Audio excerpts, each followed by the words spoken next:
What will we all do? Strange this dark matter is what. All right. Well, welcome back. This is Anthony Patch Show, and Kev Baker, my sidekick, but really he just kicks me in the side, so that's his real function in life. I have a big surprise for you, folks. Elana Freeland has joined us early. We're going to do an hour and a half with Elana. Welcome, Elana, and I'm going to read your bio here after you say hello. Hello, everybody. Elana, it's so great to hear you again. It really is. It's been too long, but as usual, you've been so busy, and I can't wait to catch up with you. I really can't. But Tony, I'll let you read out this brilliant lady's bio. Yeah, I really want to do justice to your background and your dedication, so I'm going to read this paragraph of your bio. So, folks, here we go. Elana Freeland is a writer, ghostwriter, speaker, storyteller, and teacher who researches and writes on deep state issues, including the stories of survivors of MKUltra, ritual abuse, and invasive electromagnetic weapons. She's best known for Chemtrails, HAARP, and the full spectrum dominance of planet Earth. That's her title of her book that is available. And another is Under an Ionized Sky, From Chemtrails to Space Fence Lockdown. That is also published January of 2018. It'll be coming out. Having come of age in the eye of the 60s maelstrom, she has also self-published the 4-book series Sub Rosa America, Deep State History, a fictional American occult history of President John F. Kennedy's public assassination. Most recently, she wrote the story, What Would I can't pronounce this. Is this Elana? Solon. Is this Solon? Yeah, Solon. Yeah, he was Solon. a Greek guy. Well, I don't know my Greek. That's Greek to me. What would Solon have done? All right. So another is If I Were King, Advice for President Trump, edited by Harry Blazer, with an introduction by Catherine Austin Fitz. That's a very well-known person. We have followed Catherine's work for a long time. Anyway, Freeland's undergraduate degree was in creative writing with a second major in biology. Her Master's of Arts degree from St. John College concentrated on, you say it, Elana, Historiography. Yeah, writing Right. histories. It's a fancy way of saying that. I thought, anthropomorphism was about as far as I could go with tongue twisters, but boy. Anyway, she lives in Olympia, Washington, a great rainy state, rainy place there, but it is beautiful. I've had the pleasure of having lunch with you one time, it was breakfast with Ron Patton, the producer of the Clyde Lewis Show, and I was honored to meet with you, and we have corresponded quite a bit since then. And also, I want to commend you for your presentation just recently in San Francisco regarding the full spectrum dominance and the ionization of our atmosphere, and Clyde Lewis was also a presenter there. That is available on YouTube. I encourage people to listen to Elana's presentation. It's very eye-opening. So with that all said, Elana, welcome, and I would like you to address the ionization of our atmosphere and the terraforming of this planet as kind of a leaping off point for us. Take it away. Oh, that's a great idea. In the presentation, in every presentation I do, I always make it clear to people, I think this is what I'm known for, that the revolution in military affairs, the RMA, that took place in the 1990s was really extraordinary in its scope. And very few people know about that. They've noticed the difference in the military and in things like SWAT teams in urban areas now are trained by the U.S. military and CIA. Special forces, they've expanded in their utility abroad and probably domestic as well. There are some things that have indicated that warfare is no longer symmetric. It's no longer the fields of France like it was in World War II. It's no longer big, giant armies moving like a phalanx in the Roman style. It is now very, I think they call them tactical warfare asymmetric. It's asymmetric, which means you can't really count on where it's going to arise and what it's going to look like when it does. It's a much more sophisticated form of warfare because of the discovery and the development of what are called directed energy weapons, electromagnetic weapons. And this is the name of the game now. So it should come as no surprise that what we're looking at in the skies now, where our weather is so strange, extreme at times. It can produce drought. It can produce rolling clouds that literally come down to the earth that seem to have substance in them. There are many, many signs and wonders going on in the sky now because the chemicals that are being spewed above us and laying out the development of cirrus cloud cover, this is not water vapor. This is chemical.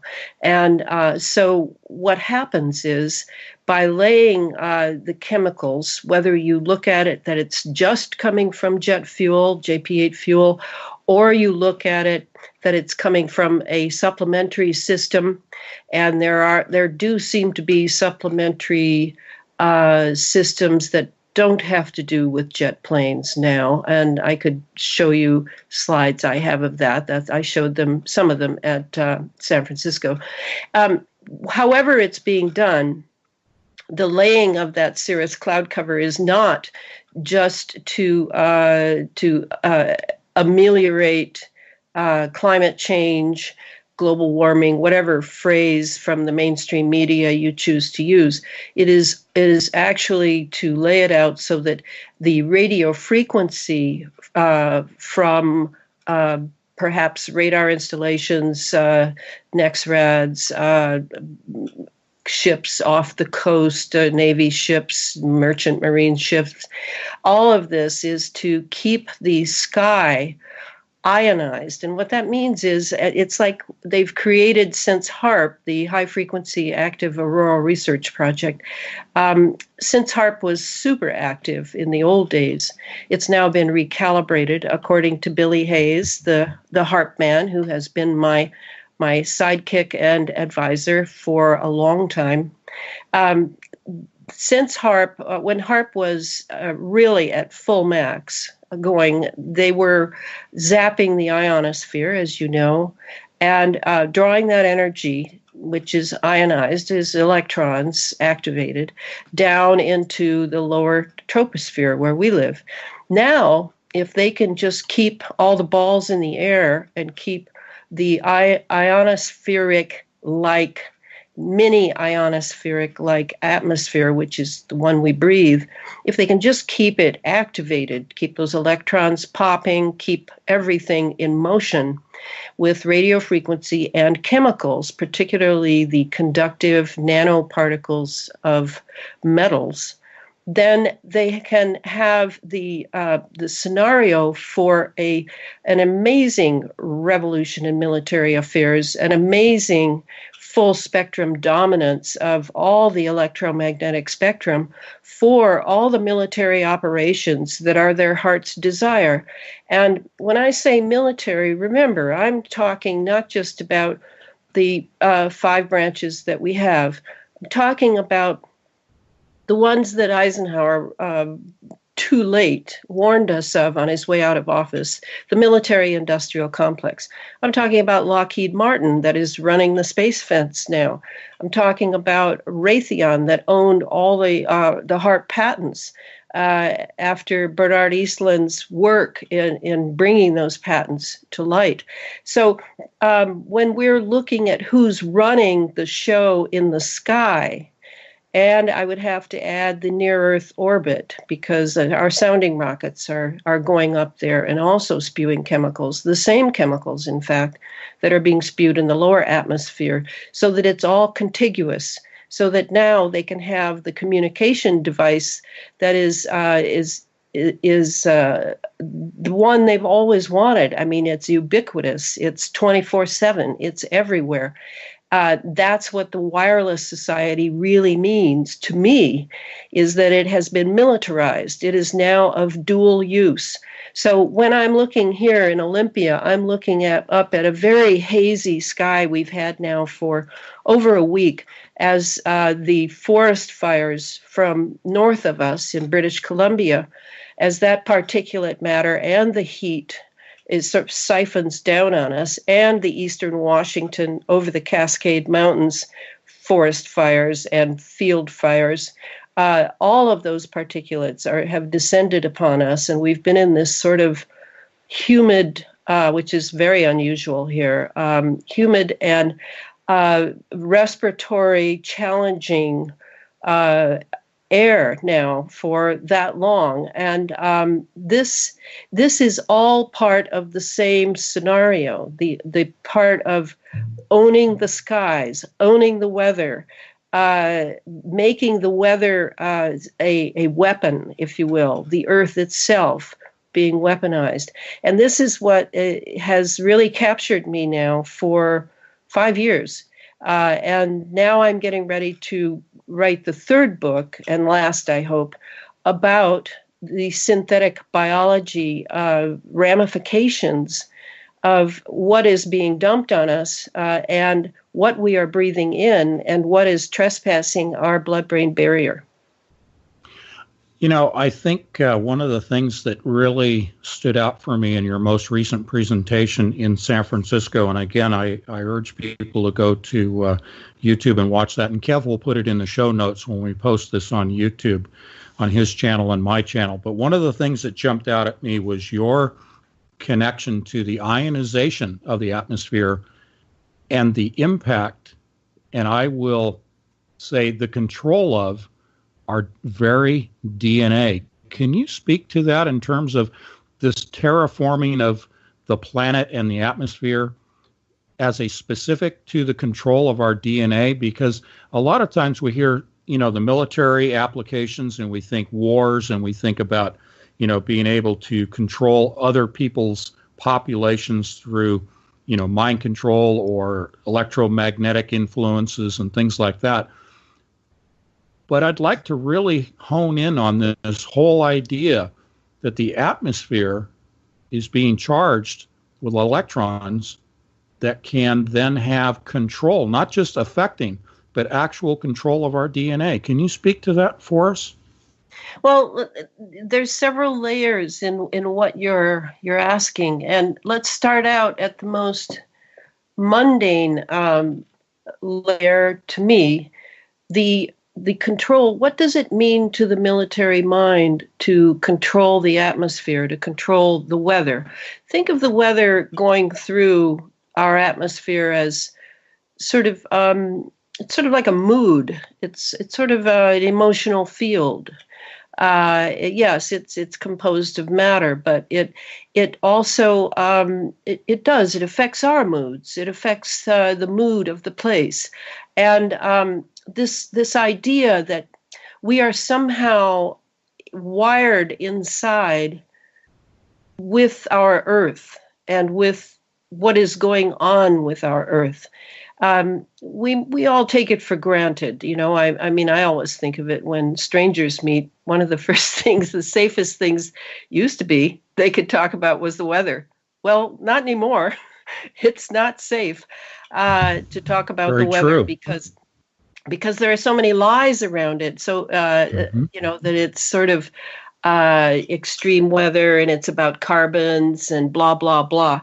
It certainly is not. It is not in the least. But what I want to draw attention to is that we're going to need to change our mindset and really look at our connection with the earth, because this is what, to me, the military mind, the very good military minds, the scientific military minds, the particle physicists, the astrophysicists, they know that if they can control the weather and the atmosphere, then and they can have a delivery system that can go right down to the DNA level eventually. And this is a dream that really the global elites this is what they've always wanted. They want full control, not just of the economy. A lot of people think of global elites being just money grubbers. No, they have esoteric ends as well. And their big one, of course, you and I know, is transhumanism. And a lot of people don't know what this means, or do they study the singularity of Kurzweil? I'm reading his book right now, by the way. It's quite interesting. So I think that this is what we need to think about: is do they have the means now? Certainly, the radio frequency. The ability to produce very long waves with the ionospheric heaters that are all over the Earth now. It's not just a matter of HARP in Alaska. And it's not just IceCat in Norway or Arecibo down in Puerto Rico. No, they're mobile now. They're smaller. They're mobile. They work together in 2 and 3 beams. And it's these beams that are scalar beams. And now when we're in the scalar realm, and I'm no expert really, Tony and Kev, so, I study it too. But scalar waves are the same kind of waves our consciousness utilizes. These waves are not bound to time-space. They are they're multidimensional, and we know that from our thinking. We know that from our consciousness when people meditate, or when we think a thought and follow it all the way through. Sometimes when I'm speaking, like in public or on the radio, I'll suddenly say things like, "Wow, who said that? Who knew that?" And that's because we are able as human beings with our thinking capability and our meditative capability to tap into scalar dimensions, multidimensionality. And those who are developing the electromagnetic technology by which to control the weather and the atmosphere, they know this. They know it's scalar, and they know that their transhumanism will depend upon their access to our consciousness. And this is scary stuff. And this is when you're talking about the DNA level, well, you're talking about millimeters. You're talking about 5G technology, because the technology has to be able. It's one thing to transmit in a sense of a 360 degree, but it's another to have access to long ELF waves that you can stack frequencies on and pulse into the human being whose consciousness rests upon cyclotronic resonance.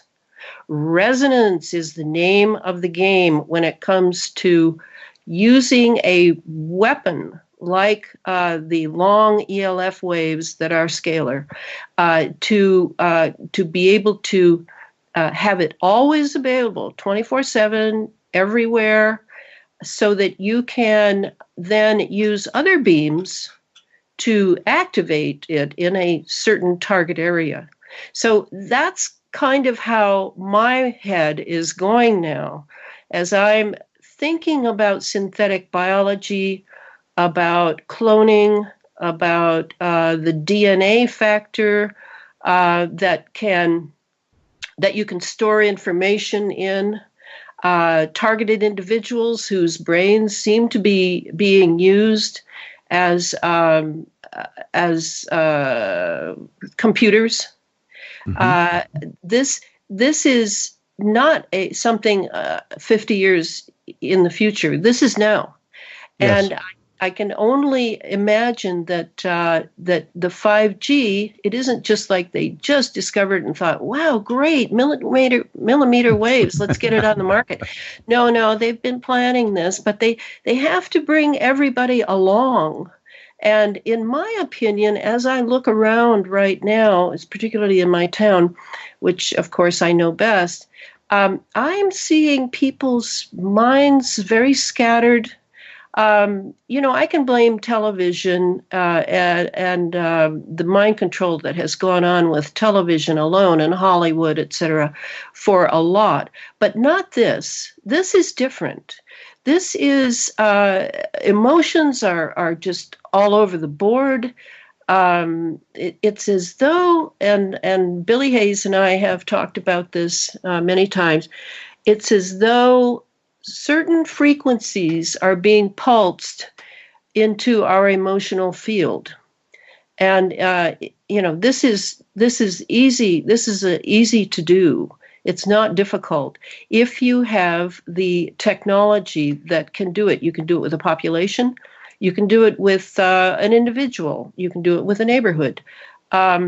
This is what I sort of want to nail down in the synthetic biology book as well, because when I think synthetic biology, I'm not just going to talk about the genome and the cloning and the use of fetal stem cells, et cetera. Those all have to be discussed, but we have to really. I'm known for building the big picture, and we have to know kind of what we're inside of now. This entire science, neuroscience. It's much more than a definition. It is actually penetrating our thoughts, our minds, our bodies. On a wave standard, and that's what really concerns me. I was just reading an article this morning, you probably saw it, about, I think it's Julian has come out with the idea that Facebook is actually, it's AI run, and that's key, isn't it? That's what we really need to look at. Is AI run, and as we're making our way through Facebook and thinking this thought and that and responding and blah, blah, blah, as we do, the AI is self-correcting all the time and moving things this way and that, moving our thoughts around.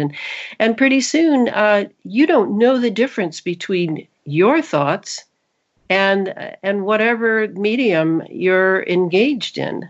It's a very dicey thing when you have an AI, which is way more intelligent than we are in a certain fashion, taking over our consciousness of who we are and what it is to be human. And that's really my largest concern. And will that then go to the DNA level? Well, yes, it will. We all know that DNA, I have I have diabetes in my family, but I changed my diet when I was 21. And there's no way I will have diabetes because I have changed my DNA. And my children now have different DNA because I changed my DNA before I had them. So we need to really realize that our consciousness is not separate from our physicality. Our consciousness is what we need to protect. And that, of course, is my great concern and why I go to unlimited measures to build a picture that I feel people might be able to understand if they can just keep their attention honed for a little while, which is also very difficult if we're being pulsed with frequencies that scatter us. Very difficult. So we have to kind of bear down. And that's really my hope and why I write these books. I was talking to someone, who was it? I don't think it was you, Tony, because you have books out, but it was somebody who'd written a book, and maybe I was reading it, and said, the only reason I've written this book is, oh, yes, I remember who it was. It was Peter Kirby, who recently last year wrote a book about, he spoke at the San Francisco conference, and he wrote a book about how the chemtrails thing is really Manhattan Project 2. And he's absolutely right. But during his talk, he said that, I wrote that book for people 100 years in the future who will look back and wonder how this occurred, what is coming. I mean, it's well worth reading. And Peter Kirby, now that I've met him, very nice guy, very nice. So yeah, I would even abbreviate that. I've written these books for people 50 years in the future to to just know what has happened. Well, we have about 1 minute to go. Give us a shout out on the titles of your books and where they can be found. The Chemtrails Harp and the Full Spectrum Dominance of Planet Earth, of course, is available at Feral House, the publisher, or on Amazon. And there was a free copy on the web a while back. I don't know if it's still there.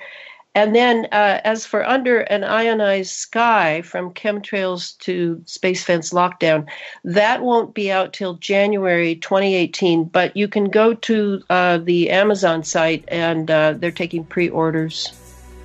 Very good. Leading edge information, tip of the spear kind of stuff, Elana. When we come back from the break, I'd like you to speak a little bit about what you think the globalists will be doing in terms of protecting themselves from these changes to the DNA from the ionized atmosphere. How can they do this to us and remain independent? You're listening to the Truth Frequency Radio Network. No hate, no hype, no fear.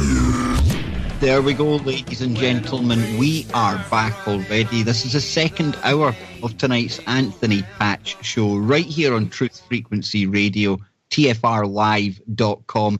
Now, don't forget, coming up after this show, Freaky Friday will be here. We will be live. And then Chris and Cherie Geo, they will take you beyond the veil. Brent Thomas, he'll take you through the paranormal portal after that. Honestly, there is no reason to go anywhere else than right here, TFR. And of course, like I was saying, we're joined by Elana Freeland. And Elana, listening to you there speaking, I'm sitting here, I've got notes on Raytheon, Lockheed Martin, conductive nanoparticles, and I just love listening to your research because you really do connect the dots and you present it in a way that is really, really understandable, even for the layman or the first timer out there. But, you know, something that's always not troubled me, but a lot of people have brought this up as well, and it's the fact that, okay, they're doing all this to the atmosphere, they're doing all this to the air, there's no argument about that.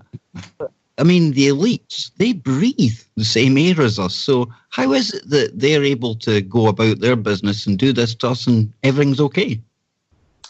Well, my opinion, and it's only opinion, I don't know any Rockefellers that I could call up and ask, but I am sure that they have the antidote. And the reason I'm sure is I did a great deal of research maybe 20 years ago on AIDS. After it came out in around 85, I had read an article about the World Health Organization, WHO, and I saw enough in the article. I wasn't a full-fledged researcher then. I was sort of a newbie.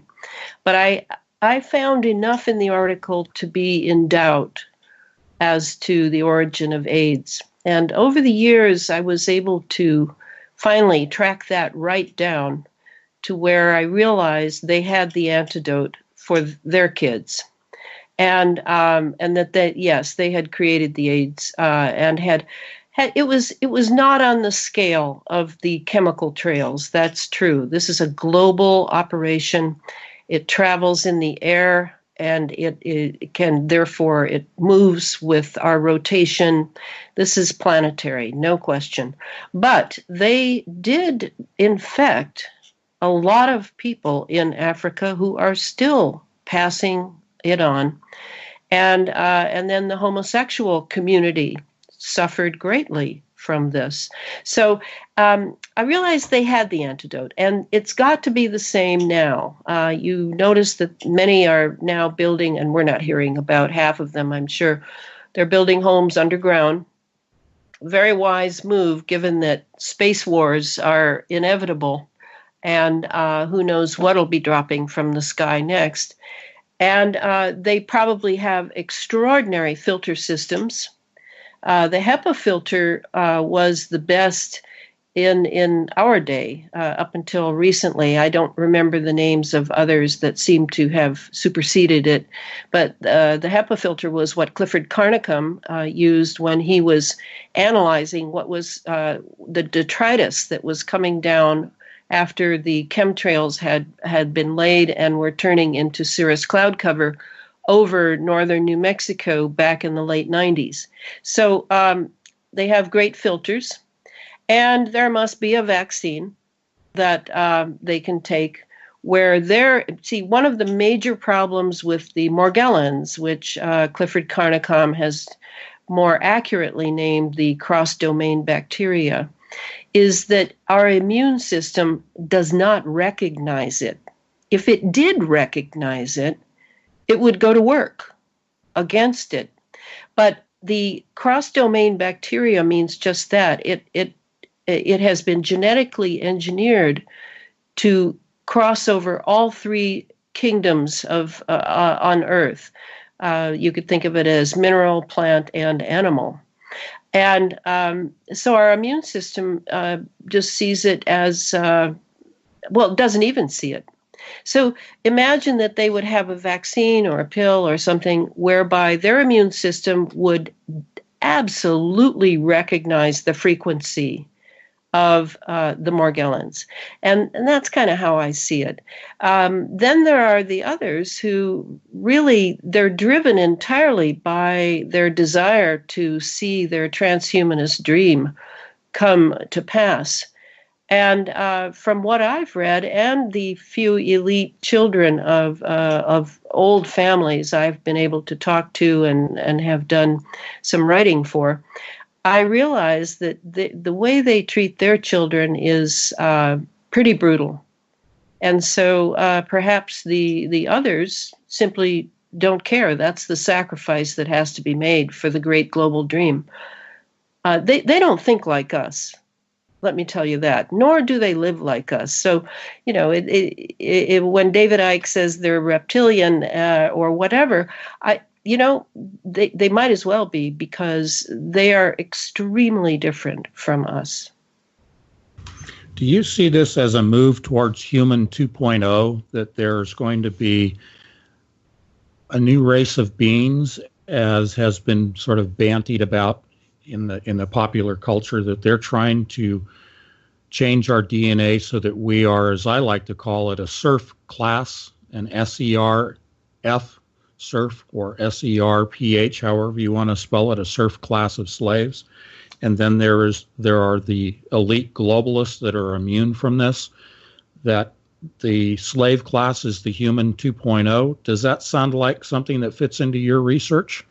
Oh, yeah. I think that is really the true transhumanism. I think that a large slave class, serf class, yes, that's definitely.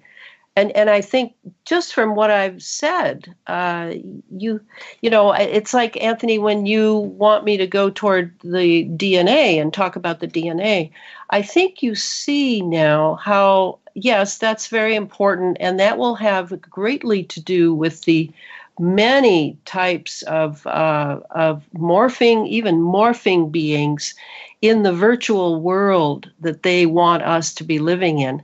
But that very virtuality is going to depend also, not just the DNA, but also it's going to depend on the pulsing of the frequencies that will produce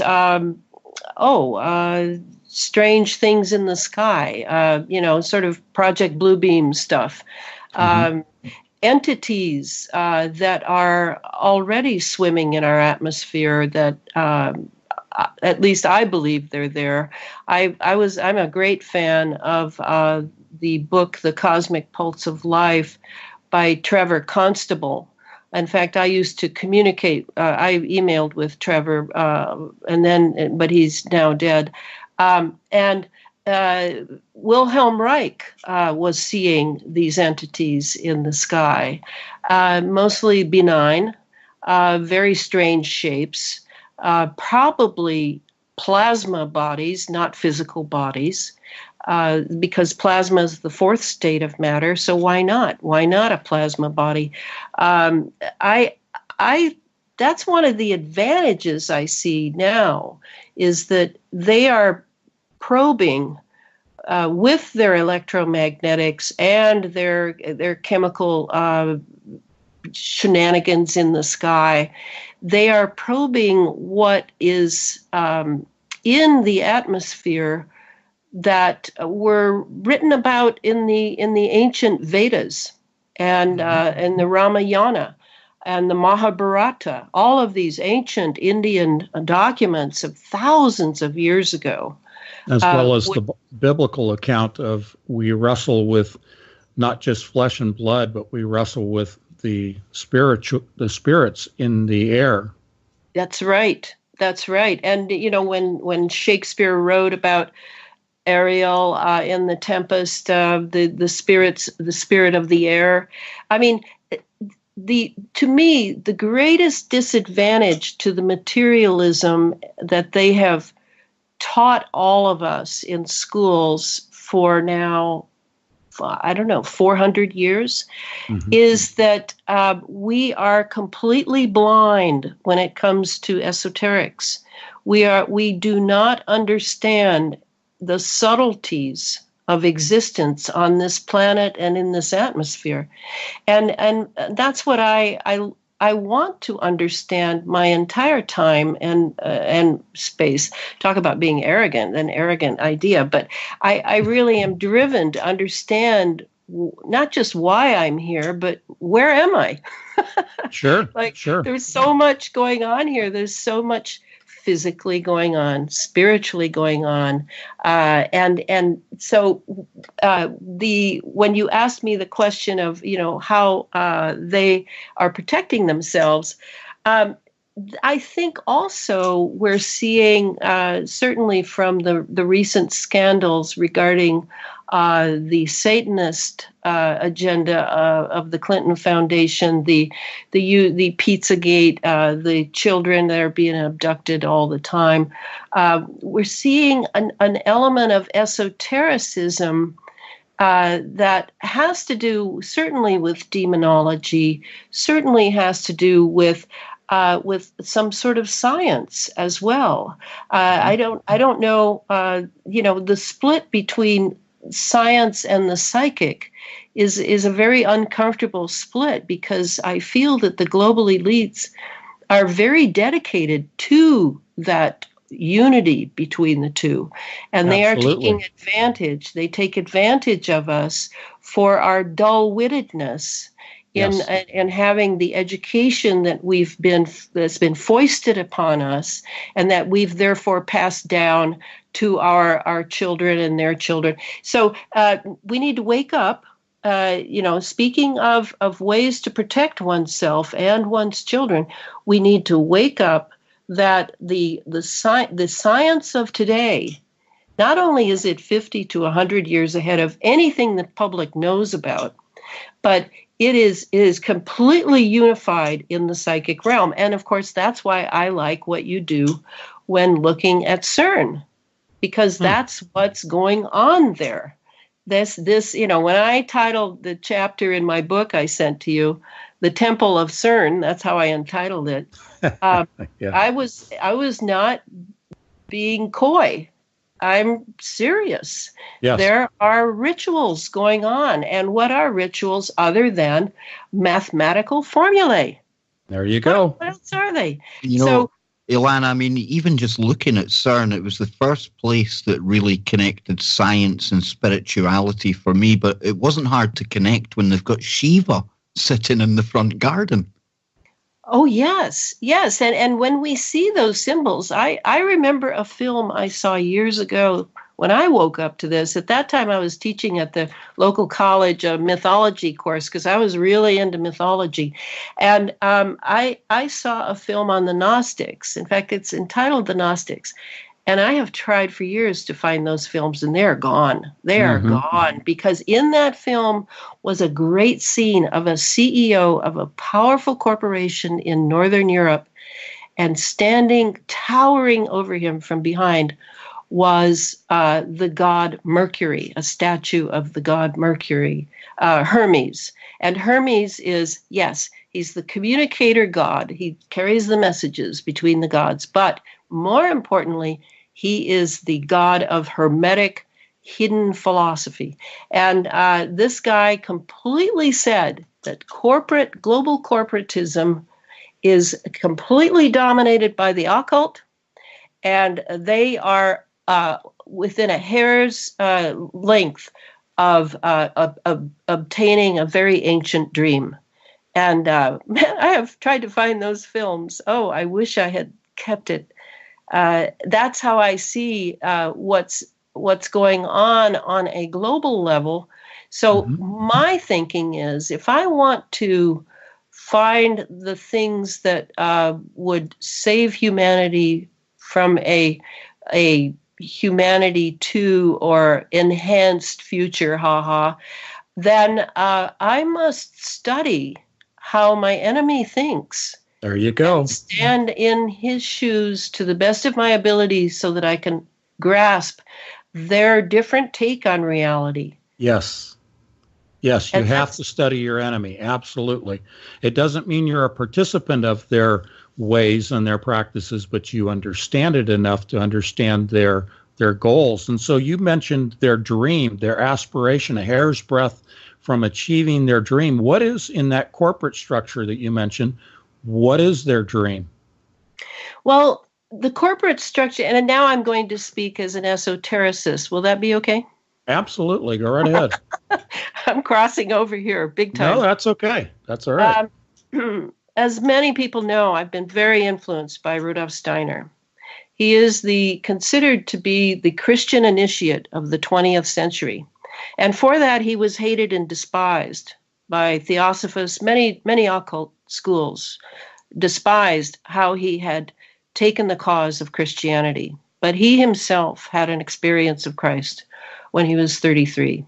So I've been very influenced by him to really look into this side of the reality that has to do with the esoterics.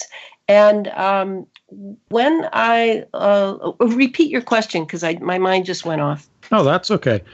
In terms of the statement of the corporate elite, yeah, and their dream that they're trying to achieve, that they're so close to. Yes, when I was living in London a few years ago, I went to a meeting of an Italian esotericist from Italy. He had worked in the Vatican for many years and then had retired. And so he was sharing with us some really interesting terms I'd never heard. And one of them is the term egregore. And if you look up egregore, it is a very old term which is about how a collective, like a corporation, which would be composed of many people's minds, consciousness, and how they all have to agree on certain things in order to run their corporation, including the bottom line, profit motive, etc. And that eventually that collectivity that has been dedicated to materialistic ends becomes like a Geist, that wonderful German word for spirit. It becomes a thing in itself, so that when anybody joins that corporation, they submit, or they don't last, or they're fired. Sounds like Google. Very much like Google, and very much like D-Wave. Oh, yes. Yeah. So egregore is a really great term when you get used to using it, and I see that what has happened certainly in the United States. First of all, we're corporate run here.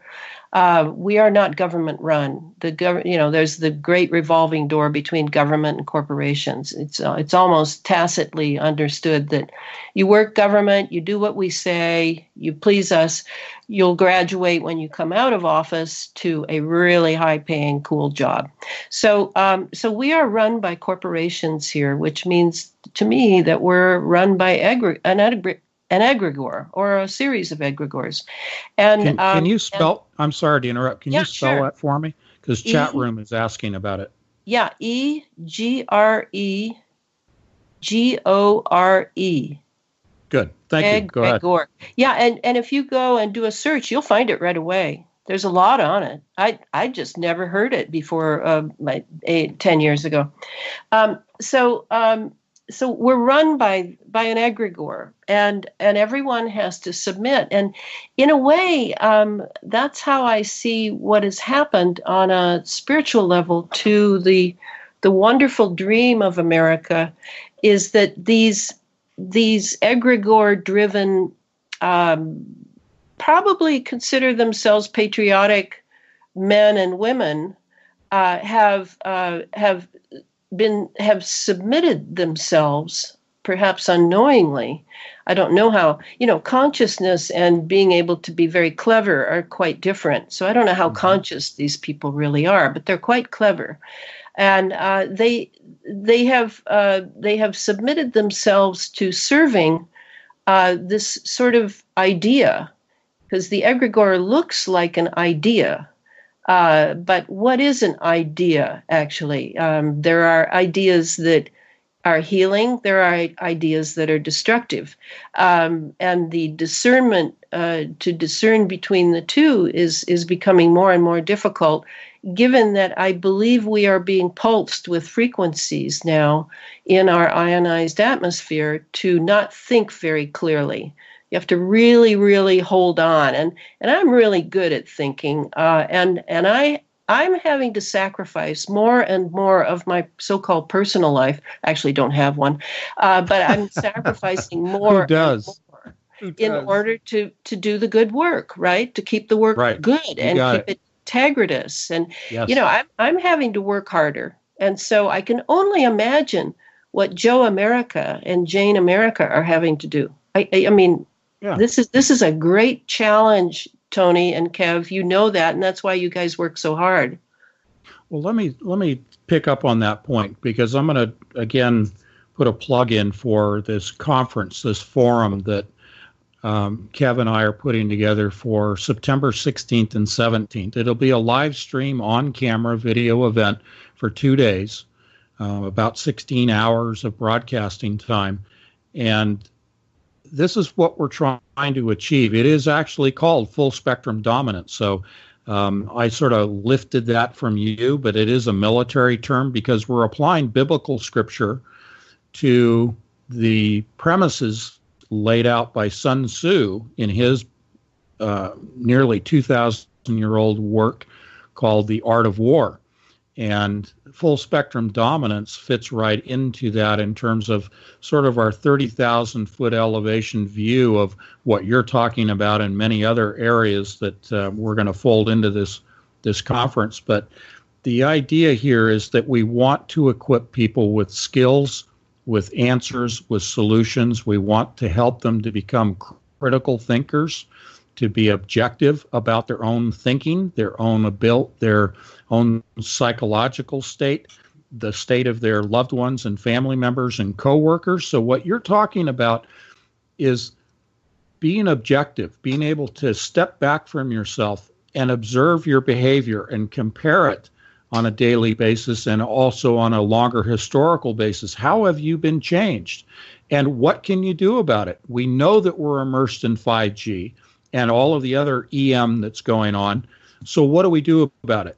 I mean, we can lay out the picture. We can paint the picture. We can paint it to try to wake up Joe Bag of Donuts out there on the street who knows nothing about these things, including Mandela effect or whatever aspect you want to talk about.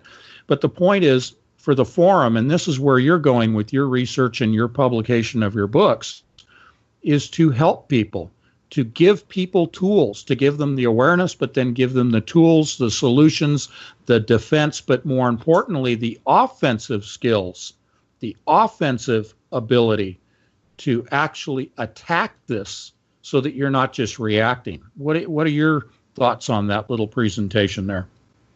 Oh, I think you're right, Tony.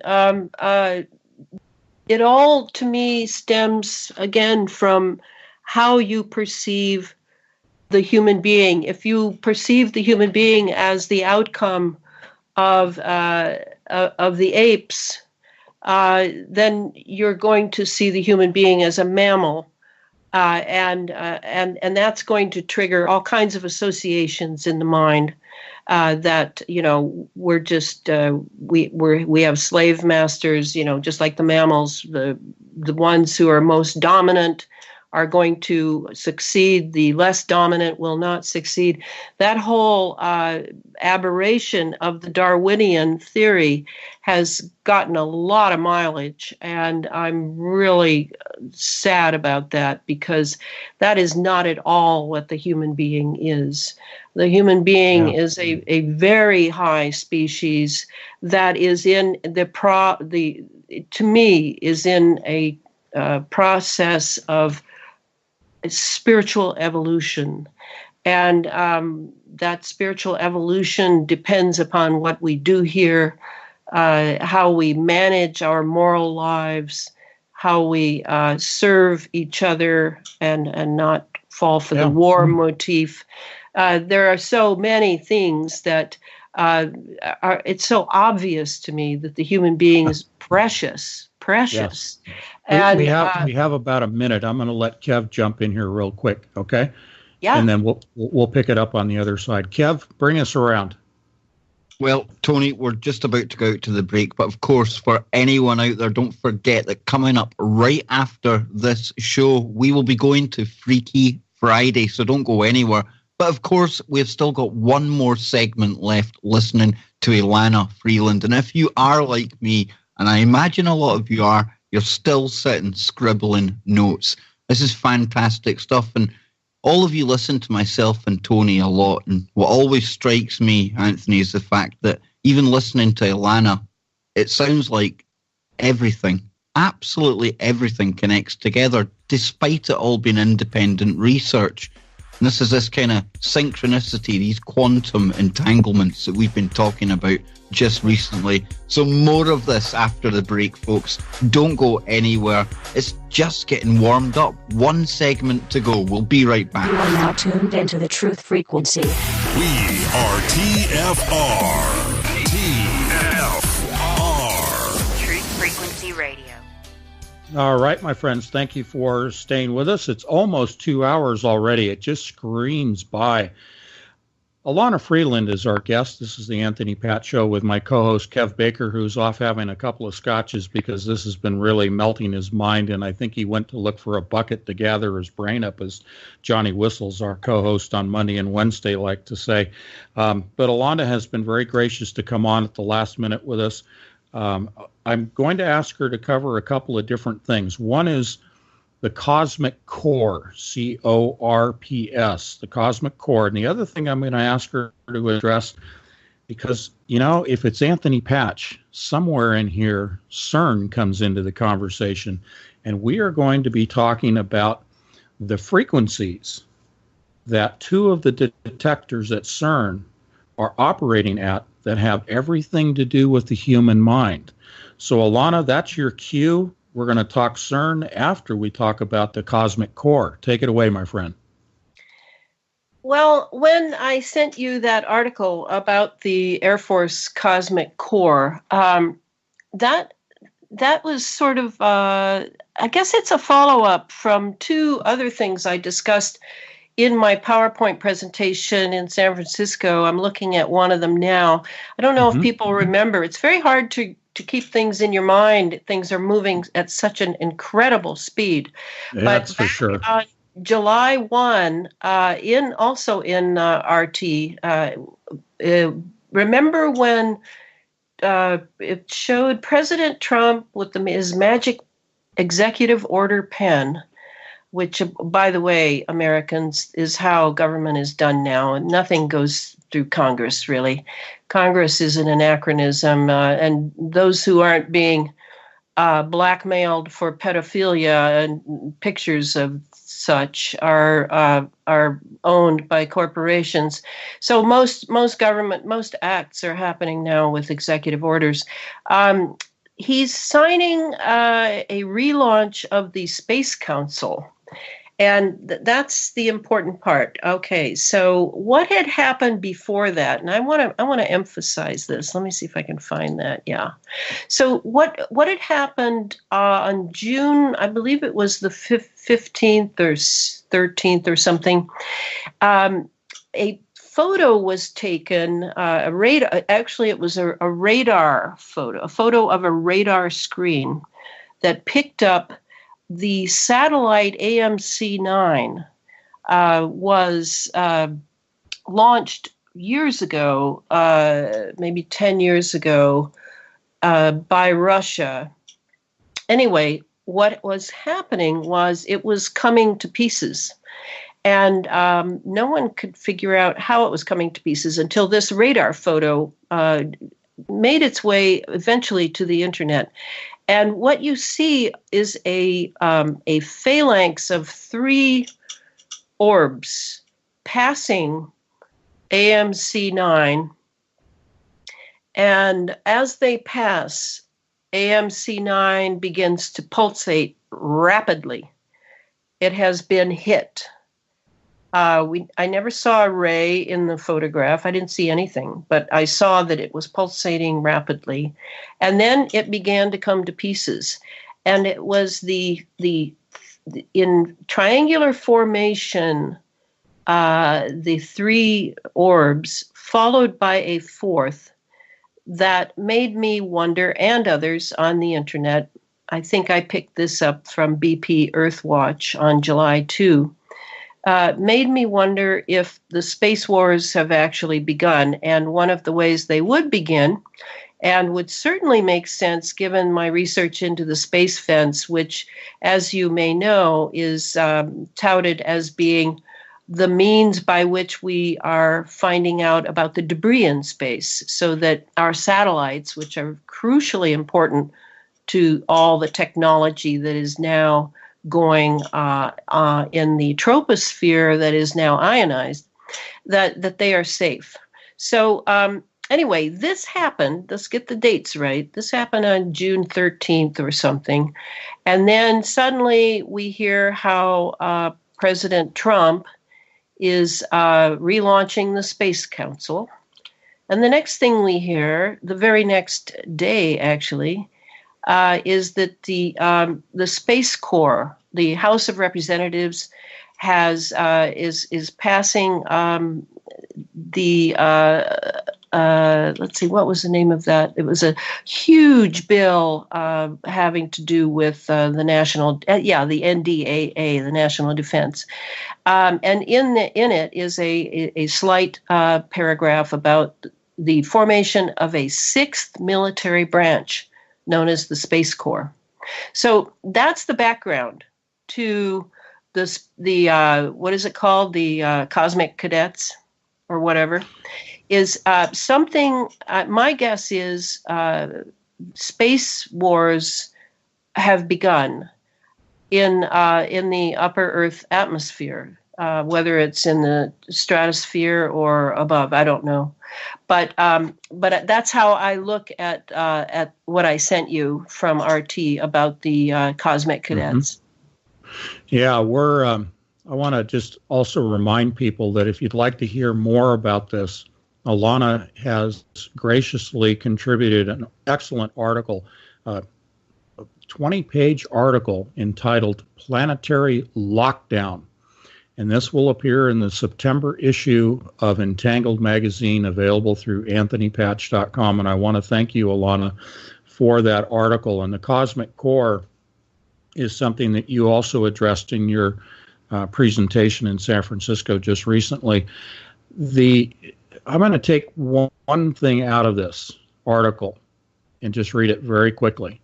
And it says, and what are we to believe and not believe about terra incognita of space, now that the U.S. Joint Chiefs of Staff Chairman General Henry H. Shelton confessed that a crucial component of the military doctrine of full spectrum dominance of deception to, and I'm quoting now, defend decision-making processes by neutralizing an adversary's perception management and intelligence collection efforts, close quotes. That speaks to controlling our minds, our enemies' minds, our decision-making processes, our perception of reality, and our ability to gather information about our enemy. So go ahead, my friend. Well, and I'm glad you brought that word enemy up, because along with the revolution in military affairs was a redefining of what enemy means.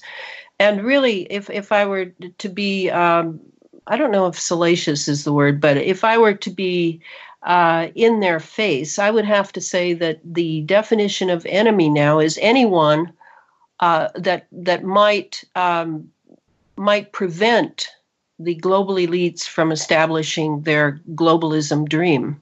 And this means that, yes, am I saying the military is run by global elites? Well, I'm saying that it's answerable to them. This world is ruled by violence, said Bob Dylan, but I guess that's best unsaid. The military has been the arm of the elites. Well, in the Vietnam era, it was that way. And so when I think of the word enemy, I think that the civilian population is in that category now, or at least the potential energy. That's where the shift came at September 11, 2001, and the Patriot Act. The shift was that anyone could be a potential terrorist, anyone could be a potential enemy. And so if we are the enemy, then it seems to me that this has unleashed a huge wave of experimentation on the American people themselves, and of course on our land. This is a way to practice. It used to be that when the military wanted to practice with a new technology, a new devastating, destructive technology, they would start a war somewhere, maybe for oil, maybe for whatever. And then they would use them on those people, like happened in Iraq.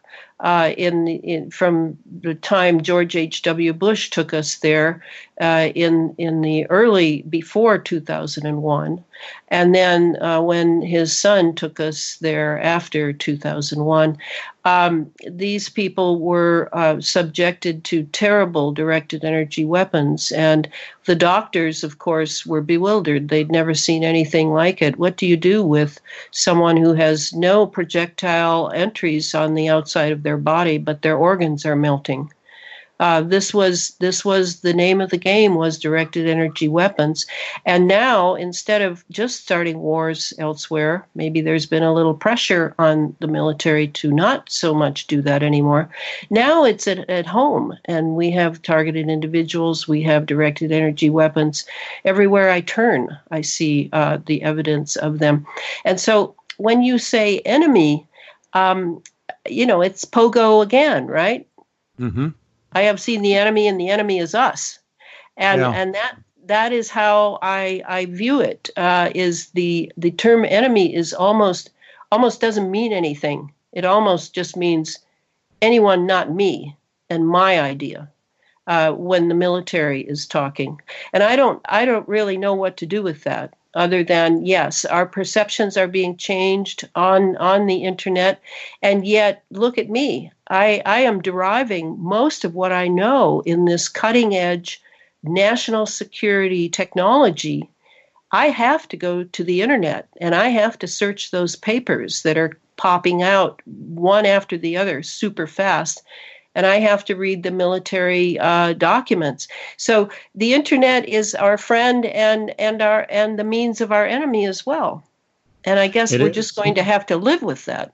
And it's our discernment. It's how we really examine these, and we use those critical thinking skills to sift through that information and discern what we would define as the truth. And it's tough. If you're looking in the murky waters, it's pretty tough to find the nuggets of gold that we would consider to be truth. Wouldn't you agree?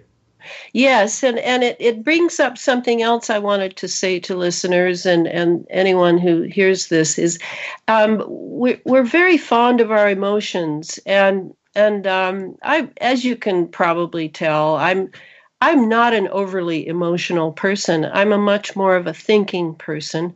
That doesn't mean I'm repressing my emotions. I see emotions as being different from feelings, and I see emotions as being like weather. Like the weather blowing through. I have a mood.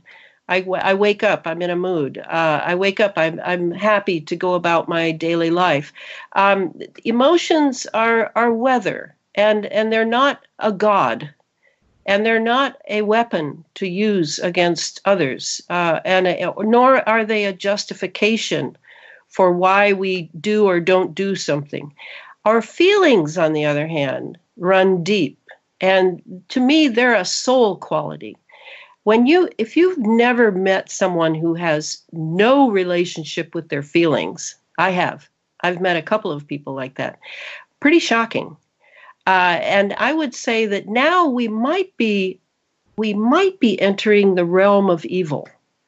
When you have no relationship to deep feelings as a human being, I'm not sure what I'm in the presence of. So I value free feelings, and my feelings, as people who read my writing can probably tell, my feelings inform my intellect. I see my intellect as being a good doggy, a good obedient dog, following behind my spirit. And my spirit is not the same as my intellect, nor is it the same as my feelings. But all of these wonderful facets of being human, thinking and feeling, must follow my spirit. And it's my job to keep them on the straight and narrow. Does that make sense to you, Tony? It does. And so I'm going to take a leap into the world of AI and ask you this question about spirit and AI. Do you think that they, so to speak, in the world of transhumanism and the pushing of AI to exceed the capabilities, that at least they think, the capabilities of the human mind, do you think that a AI machine, whether it's nuts and bolts metal or biological, as I call them, warm and wet qubits, do you think that they could achieve spirituality? Do you think they could achieve having a spirit? Or do you think that perhaps they're also susceptible to being indwelt, and I'm just going to put it in my parlance, indwelt with a demonic spirit, if in fact they can be a container for a spirit? What do you think? Well, given that in the beginning, when you look back at the history, cybernetic history of the forming of computers, supercomputers, AI, you see that it was all modeled on the human brain. The brain was assiduously studied, and the mechanisms by which our reactions occur, the bypassing of the brain by various autonomic systems in our bodies, the difference between the body and the brain, et cetera, et cetera, et cetera. It was all studying the human being. So the entire AI is built on a model of the human being. Mm-hmm. So it doesn't take much of a leap to think, if that's true, and the AI has tremendous intelligence of a certain type, Mm-hmm. what would come into it? Because there is no human being without a spirit in it. Right. Once the spirit is done here, we leave. And we leave behind the body and all that made it wonderful for our use. That's how I see it. So if you have an entity called an AI modeled upon a human being, and yet you are not the father of that and cannot give it the spirit that actuates it in the human way, well, nature abhors a vacuum. So what will enter? You know, Tony, this is exactly what we say all the time, because like you're saying here, Elana, they want to give it consciousness, and they look at the only working model that's out there. They look at us, the human body, and you're bang on. They try and model it right down to the last kind of particle, don't they, Tony? And that way, they suspect they will give it consciousness. And then you've got Gordy Rose, who literally wants to raise them in the real world like children. Exactly. Yeah, it comes down to, again, defining things like spirit, defining consciousness, and we look at it from an anthropomorphic standpoint.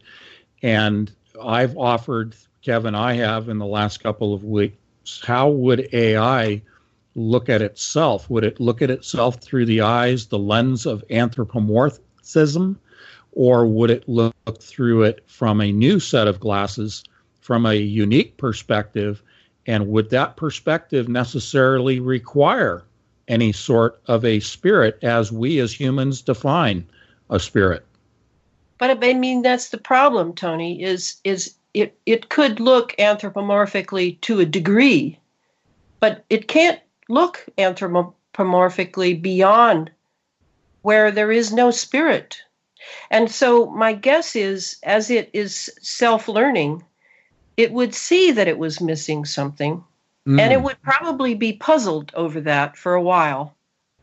But eventually, depending again on the egregore, the spirit dominating the collective that has created the D wave, it would probably look to that for something large that would fulfill it as it incorrectly tries to sum up what the human being has that it doesn't. That's how I would see it. It would struggle see itself for a as while. lacking. It would see itself as lacking. Because it would want to be correct, and it knows what it was modeled on. But it would choose wrongly because it doesn't have a spirit guiding it, the human spirit guiding it. Doesn't have that. There you go. There you go. You know, we have said that the modeling, the neuro-linguistic or the neural pathway models are algorithms built upon the observance and recording of human behavior as its foundational, and then it goes through the recursive neural network self-teaching, self-learning process. But as you say, the aggregate, the beginning of this has everything to do with necromancy. It has everything to do with communicating with fallen angels, and therefore, in my perspective, it's communicating, with the demonic realm. And I see the big leap forward in the discussion as they're trying to achieve immortality for humans, human 1.0, in the transhumanism discussion of Ray Kurzweil, but also the defeat of death. Not just the merging of man and machine, but the actual defeating of death for human 1.0, perhaps moving over into human 2.0 for the globalist elites and then the serf class, but also in the discussion of AI, seeing itself as stepping over into a new life form. Let's call it perhaps human 3.0. What do you think? Well, human 3.0. No, it can't go there, because to me, what is particularly human? What is human is the spirit that is human. We have a human spirit that is precious, and I know it when I see it, and I know it when it's not there. And so, for me, no AI can possibly bridge that gap, because it was created, and in a way, to me, it was created out of a hatred of humanity. And that's really important to me, because I believe that if there are people who do not value the human being, that they are already demonically informed. Yes, they are demonically informed. I think the whole AI being built out of this foundation of necromancy, of this alchemy that is the foundation of science itself, beyond just the AI we're discussing, is, from my Christian perspective, is demonically driven. And, we in the Christian perspective see our bodies as the temple for the Holy Spirit, the temple of God. And if that is the uniqueness of us being a temple, then the AI certainly can never achieve that same status as a temple, because it is not created by God. It is not created by our Creator, however you define our Creator. Right, and we can be pre-programmed to, like with the film AI, to go, oh, poor AI. You haven't been accepted and loved. But on the other hand, it was only, 2 generations ago that we had the film Frankenstein, which was a horror film, and the book in the 19th century, which was a book of horror. And now look how far we've come. We don't even recognize that it's Frankenstein.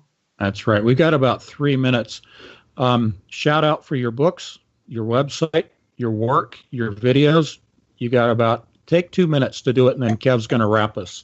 You act like I know how to do PR. I don't have most of that stuff. All right, books. Chemtrails, HARP, and the Full Spectrum Dominance of Planet Earth, out in 2014. Available on Amazon and at Feral House. Next book coming out January 2018 is Under an Ionized Sky, From Chemtrails to Space Fence Lockdown. And I'm now beginning synthetic biology. I don't know what it'll be entitled yet, but that'll be the subject. I am creating, with the help of a very wonderful woman in Florida, a website, a blog site at ilanafreeland.com. It's still in process, but you can take a look at it and send me your criticisms. And then I think that's all. That's it. I have a Facebook site. Yes, my closed Facebook site. I highly recommend it. Elana Freeland, Chemtrails, HARP, and the Full Spectrum, because it's closed. I'm very, I watch over it like a mother, and it has a lot of good science on it. Excellent. Kev, take it away.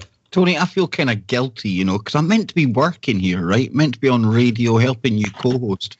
But this is just too fascinating. I've switched into listener mode here.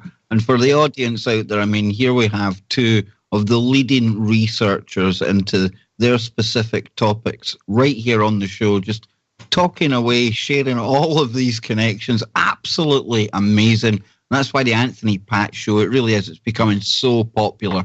And it's because and thanks to guests like Elana, and of course myself and Anthony, we managed to connect a few things along the way as well. And we'll be back next week on Monday and Wednesday and Friday. And don't forget, coming up after the break, like you need me to remind you, right? It's going to be Freaky Friday right here on tfrlive.com. So don't go anywhere. And of course, right after Freaky Friday, we have Chris and Cherie Geo. They take you beyond the veil. It's like a truth-a-thon here on a Friday, some kind of info fest. So stay tuned, folks. We'll be back after the break, or I'll be back after the break. And a big thanks to Tony and Elana for another amazing show. Stay tuned. We'll be right back. The development of what are called directed energy weapons, electromagnetic weapons. And this is the name of the game now. So it should come as no surprise that what we're looking at in the skies now, where our weather is so strange, extreme at times. It can produce drought. It can produce rolling clouds that literally come down to the earth that seem to have substance in them. There are many, many signs and wonders going on in the sky now because the chemicals that are being spewed above us and laying out the development of cirrus cloud cover, this is not water vapor. This is chemical. And so what happens is by laying the chemicals, whether you look at it that it's just coming from jet fuel, JP8 fuel, or you look at it that it's coming from a supplementary system, and there do seem to be supplementary systems that don't have to do with jet planes now. And I could show you slides I have of that I showed them, some of them at San Francisco. However it's being done, the laying of that cirrus cloud cover is not just to ameliorate climate change, global warming, whatever phrase from the mainstream media you choose to use.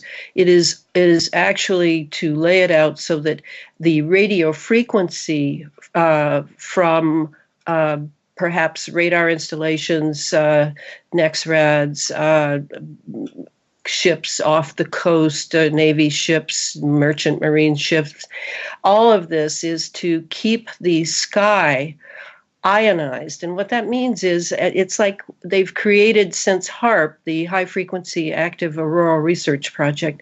Since HAARP was super active in the old days, it's now been recalibrated according to Billy Hayes, the HAARP man, who has been my sidekick and advisor for a long time.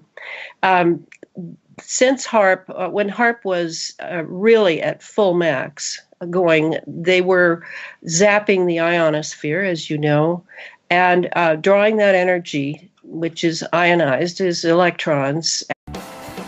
What will we all do? Strange this dark matter is what. All right. Well, welcome back. This is Anthony Patch Show, and Kev Baker, my sidekick, but really he just kicks me in the side, so that's his real function in life. I have a big surprise for you, folks. Elana Freeland has joined us early. We're going to do an hour and a half with Elana. Welcome, Elana, and I'm going to read your bio here after you say hello. Hello, everybody. Elana, it's so great to hear you again. It really is. It's been too long, but as usual, you've been so busy, and I can't wait to catch up with you. I really can't. But Tony, I'll let you read out this brilliant lady's bio. Yeah, I really want to do justice to your background and your dedication, so I'm going to read this paragraph of your bio. So, folks, here we go. Elana Freeland is a writer, ghostwriter, speaker, storyteller, and teacher who researches and writes on deep state issues, including the stories of survivors of MK-Ultra, ritual abuse, and invasive electromagnetic weapons. She's best known for Chemtrails, HAARP, and the full spectrum dominance of planet Earth. That's her title of her book that is available. And another is Under an Ionized Sky, From Chemtrails to Space Fence Lockdown. That is also published January of 2018. It'll be coming out. Having come of age in the eye of the 60s maelstrom, she has also self-published the 4-book series Sub Rosa America Deep State History, a fictional American occult history of President John F. Kennedy's public assassination. Most recently, she wrote the story, What Would I can't pronounce this. Is this Elana? Solon. Is this Solon? Yeah, Solon. Yeah, he was Solon. a Greek guy. Well, I don't know my Greek. That's Greek to me. What would Solon have done? All right. So another is If I Were King, Advice for President Trump, edited by Harry Blazer, with an introduction by Catherine Austin Fitz. That's a very well-known person. We have followed Catherine's work for a long time. Anyway, Freeland's undergraduate degree was in creative writing with a second major in biology. Her Master's of Arts degree from St. John College concentrated on, you say it, Elana, Historiography. Yeah, writing histories. It's a visual here. Humid and respiratory challenging air now for that long. And this is all part of the same scenario, the part of owning the skies, owning the weather, making the weather a weapon, if you will, the earth itself being weaponized. And this is what has really captured me now for 5 years. And now I'm getting ready to write the 3rd book, and last, I hope, about the synthetic biology ramifications of what is being dumped on us and what we are breathing in and what is trespassing our blood-brain barrier. I think one of the things that really stood out for me in your most recent presentation in San Francisco, and again, I urge people to go to YouTube and watch that, and Kev will put it in the show notes when we post this on YouTube, on his channel and my channel. But one of the things that jumped out at me was your connection to the ionization of the atmosphere and the impact, and I will say the control of our very DNA. Can you speak to that in terms of this terraforming of the planet and the atmosphere as a specific to the control of our DNA? Because a lot of times we hear, the military applications and we think wars and we think about, being able to control other people's populations through, mind control or electromagnetic influences and things like that. But I'd like to really hone in on this whole idea that the atmosphere is being charged with electrons that can then have control, not just affecting, but actual control of our DNA. Can you speak to that for us? Well, there's several layers in what you're asking, and let's start out at the most mundane layer to me, the control. What does it mean to the military mind to control the atmosphere, to control the weather? Think of the weather going through our atmosphere as sort of it's sort of like a mood. It's sort of an emotional field activated down into the lower troposphere where we live.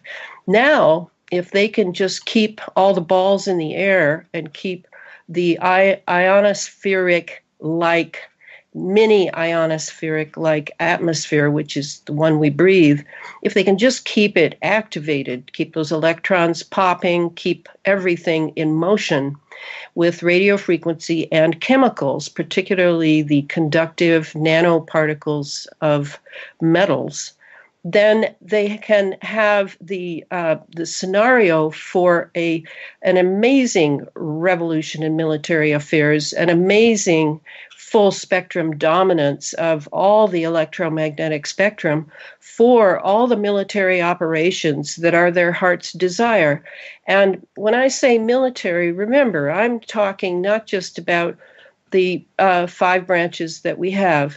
I'm talking about the ones that Eisenhower too late warned us of on his way out of office, the military-industrial complex. I'm talking about Lockheed Martin that is running the space fence now. I'm talking about Raytheon that owned all the HAARP patents after Bernard Eastland's work in bringing those patents to light. So when we're looking at who's running the show in the sky, and I would have to add the near-Earth orbit, because our sounding rockets are going up there and also spewing chemicals, the same chemicals, in fact, that are being spewed in the lower atmosphere, so that it's all contiguous, so that now they can have the communication device that is the one they've always wanted. I mean, it's ubiquitous. It's 24/7. It's everywhere. That's what the wireless society really means to me, is that it has been militarized. It is now of dual use. So when I'm looking here in Olympia, I'm looking up at a very hazy sky we've had now for over a week, as the forest fires from north of us in British Columbia, as that particulate matter and the heat is sort of siphons down on us, and the eastern Washington over the Cascade Mountains forest fires and field fires. All of those particulates have descended upon us, and we've been in this sort of humid, which is very unusual. Fancy way of saying that. I thought, anthropomorphism was about as far as I could go with tongue twisters, but boy. Anyway, she lives in Olympia, Washington, a great rainy state, rainy place there, but it is beautiful. I've had the pleasure of having lunch with you one time, it was breakfast with Ron Patton, the producer of the Clyde Lewis Show, and I was honored to meet with you, and we have corresponded quite a bit since then. And also, I want to commend you for your presentation just recently in San Francisco regarding the full spectrum dominance and the ionization of our atmosphere. And Clyde Lewis was also a presenter there. That is available on YouTube. I encourage people to listen to Elana's presentation. It's very eye-opening. So with that all said, Elana, welcome. And I would like you to address the ionization of our atmosphere and the terraforming of this planet as kind of a leaping off point for us. Take it away. Oh, that's a great idea. In the presentation, in every presentation I do, I always make it clear to people, I think this is what I'm known for, that the revolution in military affairs, the RMA, that took place in the 1990s, was really extraordinary in its scope. And very few people know about that. They've noticed the difference in the military and in things like SWAT teams in urban areas now are trained by the U.S. military and CIA. Special forces, they've expanded in their utility abroad and probably domestic as well. There are some things that have indicated that warfare is no longer symmetric. It's no longer the fields of France like it was in World War II. It's no longer big, giant armies moving like a phalanx in the Roman style. It is now very, I think they call them tactical warfare, asymmetric. It's asymmetric, which means you can't count on where it's going to arise and what it's going to look like when it does. It's a much more sophisticated form of warfare because of the discovery and